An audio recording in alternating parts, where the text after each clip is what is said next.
네, 모두 참 잘하셨습니다. 제가 말씀드리면 여기 있어요.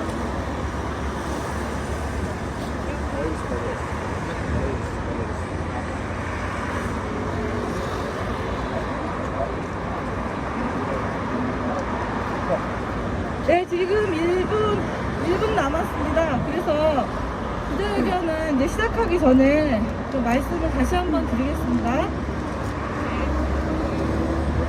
오늘 이제 주변에 소음이 많기 때문에 목소리를 좀 크게 해주시고요. 오늘 이 과정 저희가 동영상 촬영해서 저희 중대재해 네트워크 홈페이지 유튜브에도 올릴 예정입니다. 그래서 사람들이 이해할 수 있게 또박또박 천천히 크게 말씀해 주십시오. 그래서 마지막에 권영구 변호사님 말씀이 끝나고 나면 권영구 변호사님이 마이크를 뒤에 넘기면 우리 김영남 부위원장님이 좀 받아주시고, 권영구 변호사님은 이따가 얘기 좀 드리세요. 가운데로 이동하셔서 다 같이 기념 촬영을 하고 마치는 것으로 하겠습니다. 네, 지금 10시입니다. 기자 여러분들께 안내 말씀 드리겠습니다. 저희가 약 30분 정도 기자회견 형식으로 저희들의 의견을 발표를 하고, 이어서 용산경찰서의 협조를 얻어서 저희 공동대표단은 서문으로 이동할 예정입니다. 서문에 내려서 안에 민원행정실은 촬영이 불가하다고 하니까요. 서문 앞에서 저희들이 서한을, 저희들의 의견서를 전달할 수 있도록 하겠습니다. 전달하는 것까지 촬영을 하고, 저희들은 들어가서 행정관 면담을 한 이후에 나와서 국방 전쟁 기념관 앞에 있는 카페에서 저희들이 이제 여러 가지 차담회를 할 예정이니 관심 있으신 분들은 거기까지 와주셔도 되겠습니다. 그러면 지금부터 시작할 수 있도록 하겠습니다. 이거 아니죠? 둘 다 찍어요. 예. 지금으로부터 중대재해 예방과 안전과 실현을 위한 한국 전문가 네트워크에서 중대재해 처벌법 등에 관한 법률의 엄정한 집행과 시행 개정에 관한 의견 발표 기자회견을 시작하도록 하겠습니다. 취재 요청서에서 알려드린 바와 같이 저희가 이렇게 기자회견을 하게 된 취지는 지난 1월 27일 중대재해 처벌법이 시행되었습니다. 근데 시행된 지 불과 6개월이 이제 지난 시점에서 새로 출범한 윤석열 정부와 그다음 정청에서는 연이 시행령 개정 등 기존의 법을 제대로 시행해보지도 않은 채 여러 가지 법 개정, 시행령 개정에 대한 움직임이 있습니다. 근데 개정안이 제기된 것을 살펴보니 그 내용들이 타당하지 않은 부분이 있고, 저희 전문가들로서는 여기에 대한 의견을 개진하고 제대로 된 법 집행을 촉구하는 자리를 만들게 되었습니다. 이에 따라 저희 의견서를 제출하게 되었는데요. 그것에 관한 각계 전문가들의 의견을 여기서 말씀드리고 서한을 전달하도록 하겠습니다. 그러면 저희가 이렇게 기자회견을 하게 된 경과 보고에 대해서 노동권연구소 장기현 소장님의 말씀을 듣도록 하겠습니다. 예, 우선 이 중대재해 전문가 넷에 대해서 소개드리고 오늘 의견서를 내기까지 과정에 대해서 말씀드리겠습니다. 이 중대재해 전문가 넷은 2020년 12월에 이 2164명이 참여한 중대기업처벌법 제정 촉구 학자 전문가 공동선언 활동에서부터 비롯되었습니다. 중대재해처벌법 제정 과정에서 법률, 법학, 의료, 의학학, 사회학 등 여러 분야의 전문가단체, 학술단체에서 의견서를 제출했는데, 이 과정에서 다양한 전문가 및 학술단체가 함께 모여서 중대재해 예방과 노동자 시민의 안전권 실현을 위한 방법을 다각도로 검토할 필요성이 있다라는 데 공감하게 되어서 2021년 7월에 중대재해 전문가 넷 발족을 위한 준비 모임을 결성했습니다. 그리고 8월 18일에 준비 모임 이름으로 중대재해처벌법 시행령에 대한 의견서를 제출하고 기자회견을 하였고요. 이러한 준비 모임 활동을 거쳐서 올해 2월 22일 중대재해 전문가 넷을 창립하고 창립기념 심포지움을 개최했습니다. 현재 중대재해 전문가 넷은 13개 학술단체 및 전문가단체가 회원으로 가입해 있고요. 개인 회원으로 또 130명이 가입해 있습니다. 의학, 법률, 사회학 등 여러 분야의 학자와 전문가들이 모여 있어서 중대재해와 안전법 문제에 대해서 다음도록 검토하는 세미나를 매주 하고 있습니다. 오늘 발표하는 의견서도 4차례에 걸쳐서 저희가 내부 검토, 토의 자료를 가진 후에 최종 작성되었습니다. 따라서 이 의견서는 다양한 분야의 학자 전문가들의 철저한 검토를 여러 가지 각도의 시각에서 거친 것입니다. 그래서 이후 시행령 과정과 법 집행 과정에서 적극적으로 반영해 주시기를 부탁드립니다. 네, 이상으로 감가 보고에 대해서 말씀해 주셨습니다.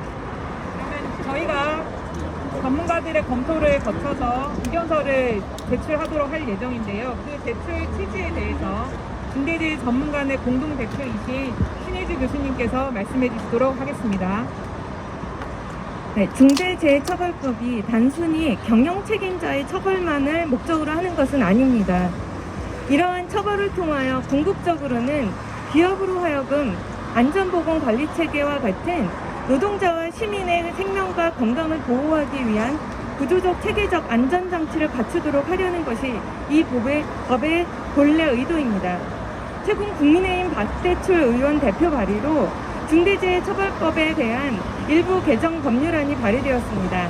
또 정부가 2022년 6월 16일에 발표한 새 정부 경제정책 방향 가운데에는 법무부 주도로 이 법의 시행령을 개정하여 법무부 장관의 인증을 받은 기업의 경우 산재가 발생해도 사업주와 경영 책임자의 처벌 형량을 감경할 수 있도록 기준을 마련하는 것이 포함되어 있습니다. 새 정부와 여당이 추진하는 중대재해처벌법 및 동법 시행령의 개정 방향이 동법의 입법 취지에 부합하는지, 특히 법률의 위임 없이 시행령을 통해 인증 기준을 마련을 하는 것은 법률 유보 원칙에 위배되고 헌법 제75조의 위임 입법의 한계를 일탈하는 것은 아닌지 검토할 필요가 있습니다. 또한 산업안전 분야 인증제도를 법무부의 소관사무로 하는 것은 행정체계적으로 정합성이 있는지, 이 문제에 대한 전문성이 없는 법무부에 의해 이와 같은 인증제도가 운영될 경우 부실 운영이 될 우려는 없는지도 생각해 보아야 합니다. 저희 중대재해 전문가넷은 이 법이 단지 상징적인 선언에 머무르지 않고 본래의 목적인 산업 및 시민재해의 예방과 감소를 위해 제 역할을 다할 수 있도록 더욱 적극적인 법 집행이 요구되는 상황에서 제출된 경영계의 건의 내용에 대해 매우 우려스럽게 생각합니다.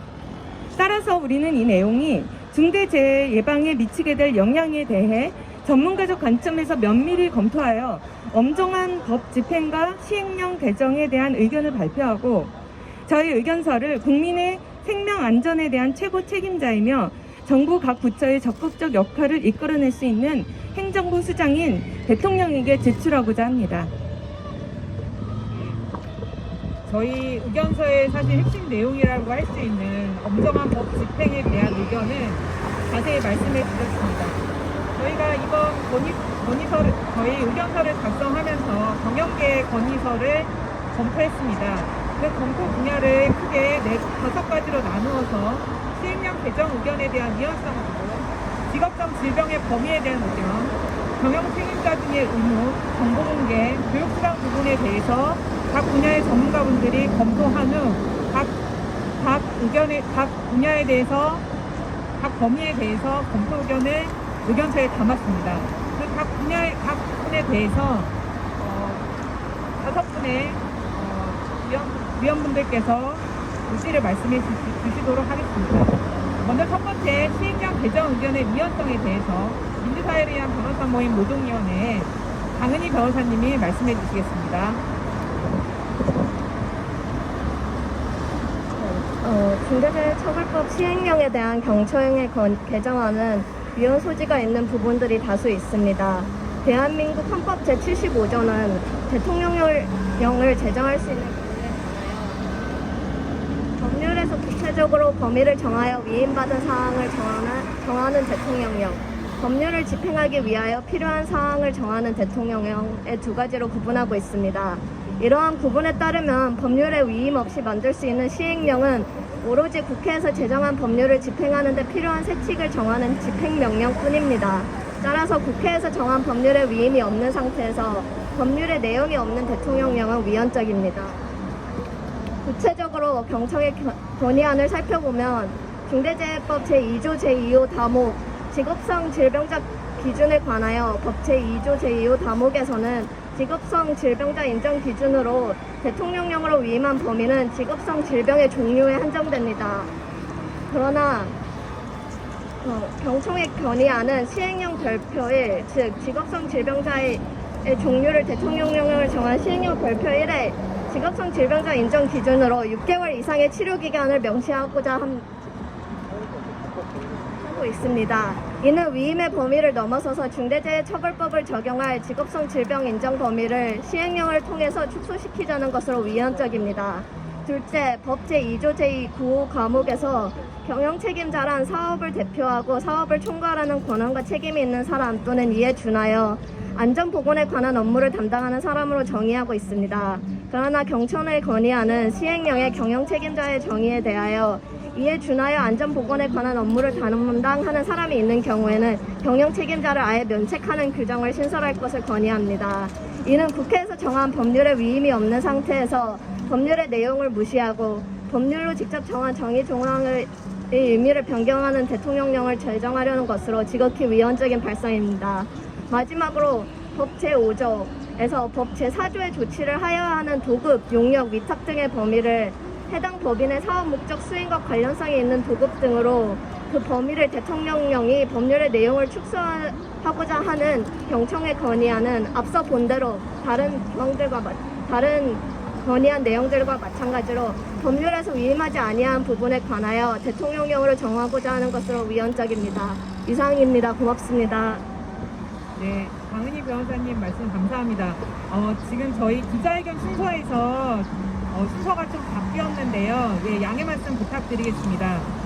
의견서 제출 취지까지 저희가 얘기하고 그다음 경청 기존의 경영계에서 제출한 건의서에 대한 검토 의견을 먼저 살펴본 뒤에 그다음 저희의 사실 핵심 주장이라고 할 수 있는 엄정한 법 집행에 대한 의견을 말씀드린 뒤에 그다음 입장 발표로 하겠습니다. 예, 그다음 순서로 경영계 건의서의 직업성 질병 범위에 대해서 일터건강을 지키는 직업환경의학과 의사회의 방혜연 선생님이 말씀해 주시겠습니다. 안녕하십니까. 일터의사의 직업환경의학과 방혜연입니다. 제가 말씀드릴 내용은 중대재해처벌법 시행령 중에 직업성 질병자 범위에 대해서 말씀드리겠습니다. 기자님들 중에 혹시 아시는 분도 계시겠지만 직업성 사고로 인한 사망자보다 직업성 질병으로 인한 사망자 수가 2017년도부터 더 많아지고 있습니다. 직업성 질병의 위험성은 점점 더 증가할 것이고 이를 예방하기 위한 초동 조치가 필요한 상황입니다. 그래서 현 시행령에서 규정하고 있는 직업성 질병자가 3명 이상 발생하거나 직업성 질병으로 사망자가 발생하면 중대산업재해로 적용을 해야 됩니다. 일부 단체는 화학물질 노출에 의한 급성 중독은 경미한 증상을 호소하는 사례가 있으니 중증도 기준을 만들어서 중증인 경우만 중대재해로 인정해야 한다고 주장하고 있습니다. 그런데 이 주장은 무모한 주장입니다. 왜냐하면 노동자가 화학물질에 노출되는 순간 그 상황을 피할 수 없으면 사망에 이르고 그 상황을 모면하면 경미한 증상으로 진단되는데 최종 진단명에 의해 중증도를 판단하는 것은 현장의 상황을 전혀 고민하지 않는 결과인 것 같습니다. 결론은 노동자에게 화학물질 노출이 있었다는 자체가 중대재해이지 노출 이후 진단명에 따라 중증도를 결정하자는 것은 무모한 주장입니다. 현재 시행령에 제시된 직업성 질병자 범위는 우리 사회 직업성 질병 문제의 심각성을 생각할 때 최소한의 규제만 제시한 것으로 보입니다.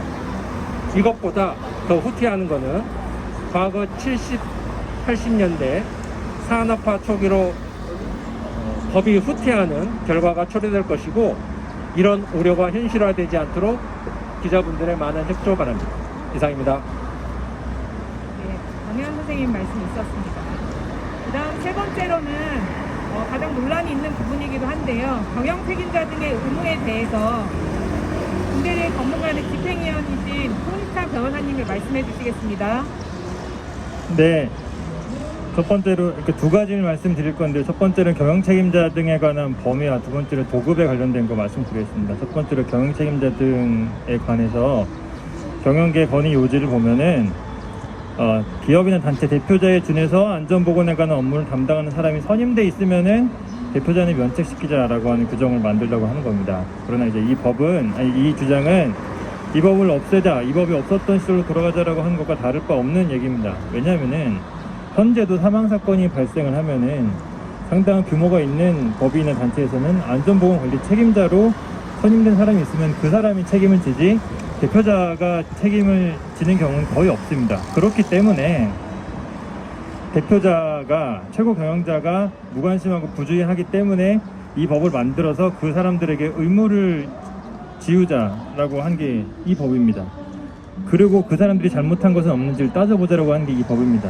그런데 결국엔 경영계 의견대로 한다면은 지금 산안법상 안전보건관리 책임자라고 하는 이 지위가 그 위에 한 단계 위에 관리자만 한 명이 더 두는 거고, 대표자를 대신해서 처벌한 사람을 결국에는 명시적으로 두자, 한마디로 이 법을 그냥 없애자라고 하는 주장과 다를 바가 없습니다. 두 번째로 도급 등 관계에서 경영 책임자 의무 제한에 대해서 경영계 건의 요지는, 첫 번째로 도급 등이 있는 경우에는 해당 법인의 사업 목적 수행과 관련성 있는 도급의 경우에만 도급인이 책임을 져야 된다. 두 번째로는 임대나 발주는 제외하자. 이 크게 두 가지로 요약이 됩니다. 이것도 타당하지 않습니다. 왜냐면은 지금 현행 산안법도 도급인의 사업장 내인 경우에서의 도급이랑 21개 위험장소에서 도급인 경우에는 이런 도급의 그 내용과 목적이나 이런 걸 무관하게 도급인에게 다 책임을 지고 있습니다. 산안법보다도 못한 법을 만들자라고 하는 주장과 다를 바가 없습니다. 그리고 현재도 건설 현장이나 조선소에서는 업무를 지시하는 원청이 임대나 발주라고 하는 표현을 실제로 업무 지시를 하면서 건설 장비를 임대를 했다든지, 업무 지시를 하는 게 아니고 일만 그냥 포괄적으로 맡겨놓고 신경 안 쓴다고 해서 발주라는 용어를 써서 도망을 치고 있는데, 임대나 발주라고 하는 것과 도급의 개념이 이렇게 지금도 구분하기가 어렵고 악용되고 있는데, 임대나 발주를 그냥 빼자라고 하는 것은 지금의 현실 그대로보다도 오히려 더 못한 법, 도피할 수 있는 법을, 면책을 쉽게 할 수 있는 법을 만들자라고 하는 주장과 다를 바가 없습니다. 한마디로 이 부분에 관한 경영계 건의 요지는 이 법을 없애자라고 하는 것과 다를 바 없습니다. 감사합니다. 예, 말씀 감사합니다. 예, 그다음 순서로는 정보공개 부분에 대해서 투명사회를 위한 정보공개센터의 김혜찬 활동가님이 말씀해 주시겠습니다.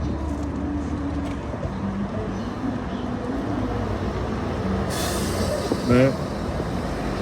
저는 중대산업재해가 일어나도 어느 사업장에서 사고가 일어났는지, 재해 내용과 원인이 무엇인지, 사고에 대한 후속 처리는 어떻게 되었는지 바로 알기 어려운 현재 중대재해처벌법 공표제도 한계에 대해서 이야기하려고 합니다. 중대재해처벌법에서 공표제도를 둔 취지는 산업재해 예방에 힘쓰지 않아 노동자의 생명과 건강을 해친 기업에 대해서 시민들이 두 눈을 부릅뜨고 감시하라는 의미에서 만들어 놓은 것입니다. 이런 법의 취지가 제대로 지켜지기 위해서는 사건에 대한 정보들이 최대한 빨리 공개되고 또 오랜 기간 자료로 공개되어야 합니다. 그런데 현행 시행령에서는 이러한 취지에 맞지 않게 사건 정보의 공개를 굉장히 늦추고 있고, 또 공개 기간도 겨우 1년으로 제한하는 독소 조항들이 존재하고 있습니다. 현행 시행령에서는 안전보건 확보 의무 위반이 법원에서 확정이 된 후에야 사건의 내용에 대해 공개하도록 정해두고 있습니다. 이 제도가 악용될 경우 오히려 사건에 대한 사회의 관심이 사라질 때까지 재판 결과가 질질 끌리게 될 가능성이 높습니다. 명단 공개가 재판 연기에 따라서 한없이 지체될 수 있다는 이야기입니다. 미국처럼 아예 법 위반으로 기소된 경우에 그 내용을 모두 공개하도록 하거나, 아니면 구체적인 의무 위반 사실이 들어가는 1심 재판이 끝나면 지체 없이 공개하도록 그 기준을 바꿔야 합니다. 게다가 이 중대재해처벌법에서 공개한 내용들은 개인정보가 들어있지 않음에도 불구하고 공개 기한에 제한을 두고 있습니다. 그것도 1년으로 제한을 두고 있는데, 이건 정부의 다른 공표제도에서 좀 찾아보기 힘든 제약입니다. 어느 기업이 중대재해 책임이 있는지 공개 기간을 제한하지 않고 계속 공개하도록 시행령의 내용을 바꿔야 합니다. 사고에 대한 기록과 정보가 사라지지 않고 국가가 공개하는 정보로 남아야 산업재해에 대한 심각성을 사람들이 잊지 않고 기업 역시 사고를 예방하기 위해서 더욱 노력하게 될 것입니다. 이러한 취지에 따라 시행령을 좀 개선할 것을 요구하는 바입니다. 말씀 감사합니다. 마지막으로 경영계 건의관의 검토 의견의 교육수강 부분에 대해서 시민건강연구소 문다슬님의 말씀 있겠습니다. 네, 안녕하세요. 시민건강연구소 문다슬입니다. 경영계는 뿐만 아니라 중대재해를 예방하기 위한 교육수강 역시 과도하다고 주장하고 있습니다. 여전히 중대산업재해를 어떤 예외라고 생각하는 것일까요? 경영계는 시행령의 교육수강 대상 조문을 신설하여 유죄 확정을 판결받은 경영 책임자에 한해 교육을 듣도록 하고 20시간의 교육은 너무 과도하니 6시간으로 수정하자고 주장합니다. 유무죄 여부와 관계없이 모두가 안전보건 교육을 20시간 수강하도록 하는 것은 강제하는 것이며 이는 과잉 제재이자 실효성도 없다고 주장하고 있습니다. 무죄 선고 가능성이 있음에도 경영자 지위에 있다는 사실만으로 교육 수강을 강제하는 것은 사실상 결과 책임을 묻는 것이니 매우 불합리하다고 합니다. 뿐만 아니라 법 위반의 책임 여부가 확정되지 않은 상태에서 무조건 교육을 이수토록 하는 것은 국민의 기본권을 과도하게 제한하는 것이라고까지 주장하고 있습니다. 그러나 교육 수강은 재해 예방을 위해 경영 책임자 등이 안전 확보 의무를 다하도록 하기 위해서 반드시 필요합니다. 재해의 내용과 그 원인에 관해 적절히 조사하기 위해서라도 반드시 필요합니다. 재해는 그 내용과 원인이 다양하고 그래서 그 대응과 예방에 있어서 일률적일 수 없습니다. 그만큼 어쩌면 쉬는 시간으로 교육하는 것조차도 많다고 볼 수 없습니다. 안전보건 경영체제 표준에 관한 시중 교육 시간이 일반적으로 34시간이라고 할 때 오히려 짧다고도 볼 수 있습니다. 산업안전보건법 약식명령 유죄 확정 시 책임자는 200시간, 즉 1개월까지도 수강할 수 있습니다. 이런 점을 고려한다면 더더욱 20시간, 즉 3일이라는 교육시간이 과도한 제재는 아니라고 생각합니다. 중대재해처벌법 교육수강 명령의 목적은 다름이 아니라 재해 예방을 위해 경영 책임자 등이 안전확보 의무를 다하도록 하는 것임을 다시 한번 강조합니다. 감사합니다. 네, 말씀 감사합니다. 그러면 다음 순서로는 엄정한 법 집행에 대한 의견에 대해서 말씀드리겠습니다. 민주주의 법학연구회 김영란님이 말씀해 주시겠습니다.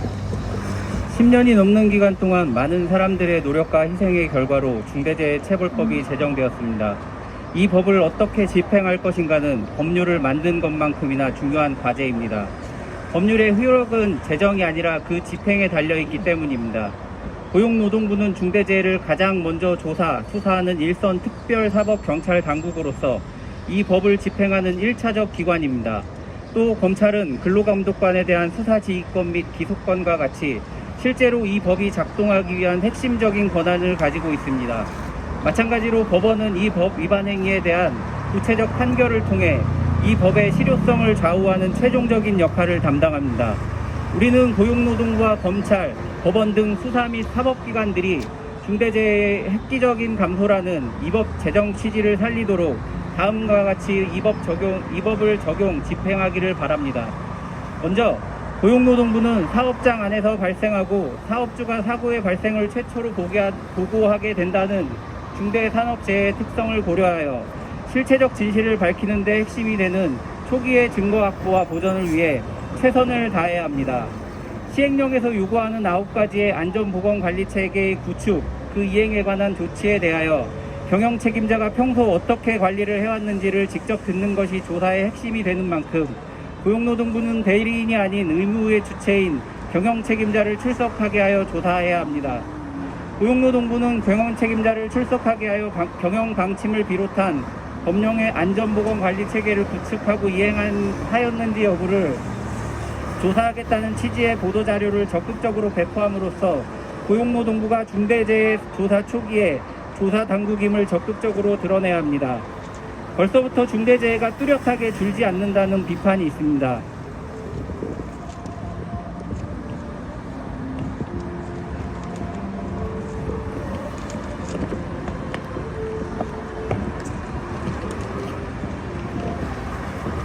그러나 재해율, 특히 사망 관련 지표는 가장 늦게 바뀌는 후행 지표라는 것은 공인된 사실이므로 이러한 비판은 타당하지 않습니다. 따라서 고용노동부는 중대재해처벌법 시행이 재해 예방에 기여하는 메커니즘을 연구하고 관련 선행지표를 발굴 개발해야 합니다. 지난해 산업안전보건본부가 설치되고 공무원이 증원되는 등 중대재해처벌법 집행을 위한 최소한의 행정체계는 마련되었습니다. 이 행정체계를 효과적으로 운영하기 위해서는 일선 지방청의 조사 기능보다 본부의 중대재해처벌법 집행 전략 기획 기능을 먼저 증대해야 합니다.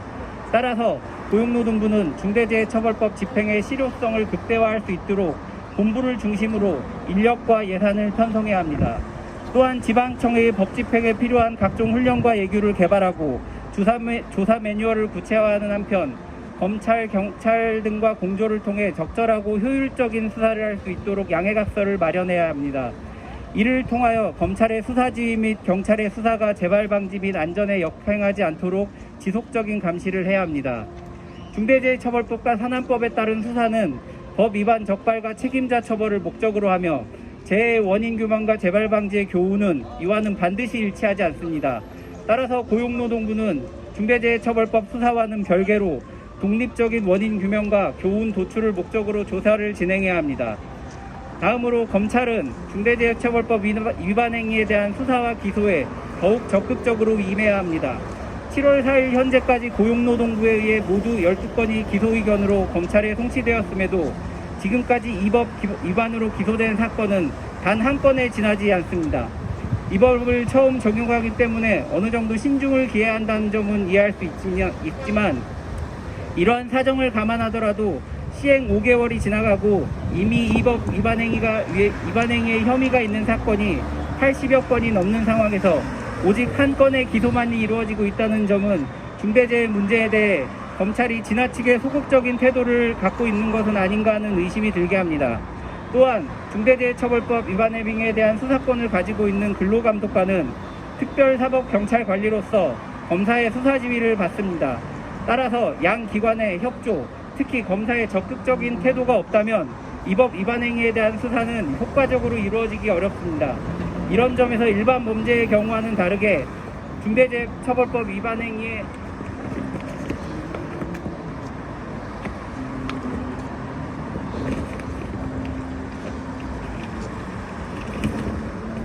중대재해처벌법 위반 행위에 대해서는 기소는 물론 수사 과정에 대해서도 검찰의 역할이 결정적이라고 할 수 있습니다. 그런데 법 시행 이후 지금까지의 상황을 보면 검찰의 법 집행 의지가 대단히 미약하다고밖에 볼 수 없습니다. 기소는 물론 적극적인 수사 지휘도 하지 않고 있기 때문입니다. 예컨대 정비 중인 크레인의 오작동으로 인해 노동자가 안전벨트에 압착되어 사망한 동국제강 사건의 경우 고용노동부는 중대재해법 처벌 위반 혐의가 있다고 보고 있지만 검사의 지휘가 없어 7월 4일 현재까지도 입건조차 되지 못하고 있습니다. 마지막으로 사법부는 중대재해처벌법의 입법 취지를 고려하고 실효성을 담보하기 위해 사업 또는 사업장의 위험을 방치함으로써 중대재해 발생을 야기한 경영책임자에게 그에 걸맞는 중형을 선고해야 합니다. 중대재해처벌법은 경영책임자에게 구체적인 안전보건 확보 의무를 부과하고 있으며 이에 따라 법인 또는 기관의 경영책임자는 안전보건 확보를 위해 최선을 다하여야 합니다. 그러나 그 의무를 태만히하여 중대재해가 발생하였다면 앞서 말한 바와 같이 그에 걸맞는 중형을 선고할 필요가 있습니다. 반면에 경영책임자가 안전보건 확보에 최선을 다하였음에도 불구하고 불가항력적인 상황에 의해 중대재해가 발생한 경우라면 결과 발생을 회피할 수 있는 현실적 가능성이 없었음을 구체적인 양형 판단에서 고려할 수 있을 것입니다. 중대재해처벌법 위반죄의 구성 요건은 이 법이 규정하는 안전보건 확보 의무를 위반하여 중대재해라는 결과에 이르게 한 바, 이러한 구성 요건은 여타 범죄의 경우에 비해 그 행위 유형이 매우 다양합니다. 따라서 실제 사건을 재판함에 있어 법원은 피고인인 경영책임자가 안전보건 확보 의무의 성실한 이행을 위하여 어떠한 노력을 해왔는지를 면밀히 살펴보아 범죄의 성부 및 양형 판단에 관한 판단에서 적극적으로 고려해야 할 것입니다. 예, 저희의 엄정한 법 집행에 대한 의견 말씀 잘 들었습니다. 마지막 순서로 중대재해 전문가 넷에 이 기자회견을 하게 된 입장문을 발표하도록 하겠습니다. 중대재해 전문가 넷 공동대표이신 권영욱 변호사님이 해주시겠습니다. 네, 아마 기자 여러분들 장시간 수고 많으십니다. 이제 마지막 순서입니다. 오늘 중대재해학자 전문가 네트워크에서 의견서를 제출하면서 이 제출은 대통령 앞으로 하는 것입니다. 그래서 마지막으로 중대재해학자 전문가 네트워크의 입장을 대통령과 여당에게 드리는 글로 마무리를 하고자 합니다. 낭독하겠습니다. 그리고 저는 중재넷의 공동대표를 맡고 있는 권영국입니다. 중대재해처벌법이 시행된 지 반년도 채 지나지 않은 지금 윤석열 대통령과 집권 여당은 이 법이 모호하고 처벌이 과도하여 기업 경영에 부담을 주고 있다며 법과 시행령에 대한 개정을 예고하고 있습니다. 그런데 이러한 정부와 여당의 움직임은 중대재해처벌법 제정 경위와 배경을 몰각한 것으로 매우 신중하지 못한 처사로 보입니다. 기업의 끊이지 않는 산업재해 문제는 위로 올라갈수록 권한과 이익은 독점하되 책임으로부터 자유로운 구조와 결코 무관하지 않습니다. 그 대표적인 책임 면탈 구조가 바로 원하청 기업 구조와 행위자 중심의 산업안전보건법 체계라고 할 수 있었습니다. 이에 대한 반성적 고려에서 제정된 법률이 바로 중대재해처벌법이고 이 법을 통해 안전에 대한 최종 결정 권한을 가진 법인 또는 기관의 경영 책임자에게 직접 안전 의무를 부과하고 그 의무를 위반해 사람이 사망하면 처벌하자는 것입니다. 중대재해처벌법은 이익을 독점하고 결정 권한을 가진 원청과 경영 책임자에게 권한에 비례하는 책임을 부여함으로써 산업재해를 예방하는 데 초점을 맞춘 것입니다. 이윤을 차지하고 결정 권한을 가진 자가 책임을 지지 않는 구조에서는 안전은 구두선일 뿐입니다.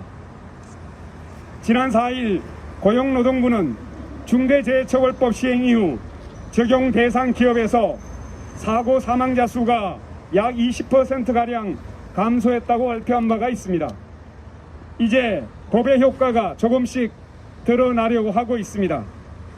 이처럼 권한과 책임을 서로 연계시켜 실질적인 안전관리 체계를 구축하고 생명과 안전을 우선하는 기업 문화를 유도하자는 것이 중대재해처벌법 제정 취지입니다.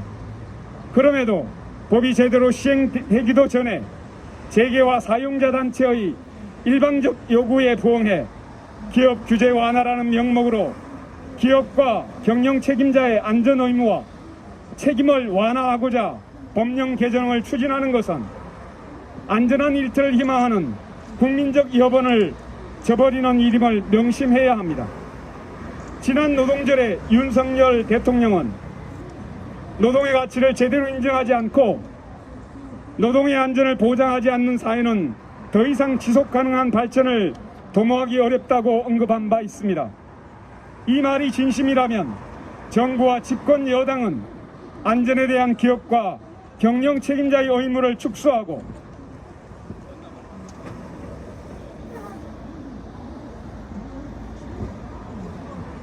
경영 책임자의 책임을 축소하고 완화하려는 폐행적 추진을 멈춰야 합니다. 중대재해의 획기적 감소라는 법 제정 취지를 살릴 수 있도록 중대재해처벌법 제대로 적용하고 집행하도록 모든 노력을 기울여 줄 것을 요청하는 바입니다. 사람의 목숨만큼 소중한 것은 이 세상에 어디에도 없기 때문입니다. 네, 고맙습니다. 네, 입장은 감사합니다. 저희 또 한 번 마지막으로 외쳐보게 하겠습니다. 저희의 그 주장입니다. 제가 한번 말씀드릴 테니까요. 뒤에 듣고만 중대재해처벌법 엄정한 법 집행과 시행령 개선 시행하라입니다. 시행령 개선 같이 하도록 하겠습니다. 엄정한 법 집행과 시행령 개선 시행하라. 엄정한 법 집행 시행하라. 저희 마스크 쓰고 한번 기념 촬영하고요. 마스크 벗고 기념 촬영하도록 하겠습니다. 먼저 기자분들 질문 받고 마지막으로 촬영하도록 하겠습니다.